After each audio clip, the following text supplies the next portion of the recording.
The Alayans of South Orkaya are an oddity among the races of man.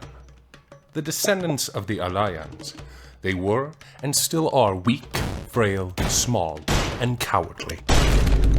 They have no particular aptitude for channeling, bonding, or imbuing.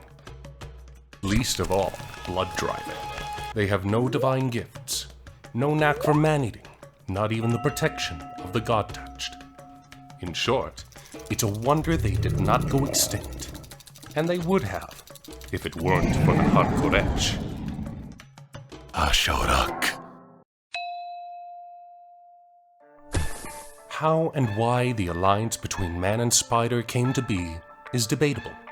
What is known is that this bond was forged at the very beginning of the Age of the Beast, maybe even a natural continuation of the alliance between the Harkor and Grima, the God-Slayer. Whatever the case may be, their relation was, is, and will forever remain that of master and slave. The original Alayans, too weak to protect themselves, either turned to the Harkoresh for help or were scooped up by them and put to use as cheap labor. Those that perished were then either eaten or turned into undead shock troops. As the years passed, the masters realized their minions had something they did not: loyalty. To the Harkoresh, obsessively paranoid and treacherous, these tiny minions became an invaluable resource. Slowly, they were given more tasks, more responsibilities, elevating those enclaves that made use of them into proper tribes, with the Alayans serving as an anchor to their fickle masters.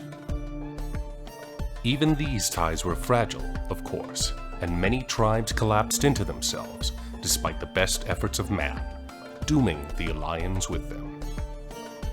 Some Harkoresh broke off from these tribes, or never joined them to begin with, staying behind in their primitive ways. These are the feral Harkoresh. They continue to prowl the forest of Orkaya in small, fractured gangs, always infighting, always one slip away from death. The worst of them migrated to Mursum, becoming truly solitary predators, and losing their last vestige of civilization. Their cousins, the Harkorak, never had a need for human assistance. Rather than treachery and covert action, their kind developed a preference for direct action. Disputes are resolved through brutal beatdowns, allowing both social hierarchy and stability to be easily established. It also helps that, unlike their cousins, the Harkorak do not finish off their downed rivals. Still, the years turned into ages, and tribes turned into villages, which turned into cities. Alayith, the city of the dead, was eventually established, and promptly collapsed in a civil war. After this first fall, the Harkoresh knew something had to change, and thus formed the First Martial Order, the precursor to what are now known as the Witches and Cataphracts. Strict discipline, relentless training, rigid hierarchies, and soul-crushing codes of conduct became the norm, all designed to maintain order. And below them, the dutiful Alayans continued to toil for their masters, fulfilling their every need: food, shelter, nursing, healing, cleaning, smithing, and crafting. No task was below them, and no sacrifice was too great to satisfy their masters. And so it continued on. The powerless Alayans, it seems, flourished despite it all. The city of Alayith continued to fall and rise again, falling and rising, refusing to die off for good. And while the beasts and savages outside of the walls rip and tear each other to shreds, the Alayans continue to live their simple, comfortable lives within. In the current age, the Alayith men are, by and large, tradesmen, smiths, surgeons, masons, cooks, tailors, alchemists, apiarists, and so on. The minority do simpler work, like tending to flocks or cleaning the Harkoresh, and none are hunters. The Witch Kings have found that living men have greater uses than physical work.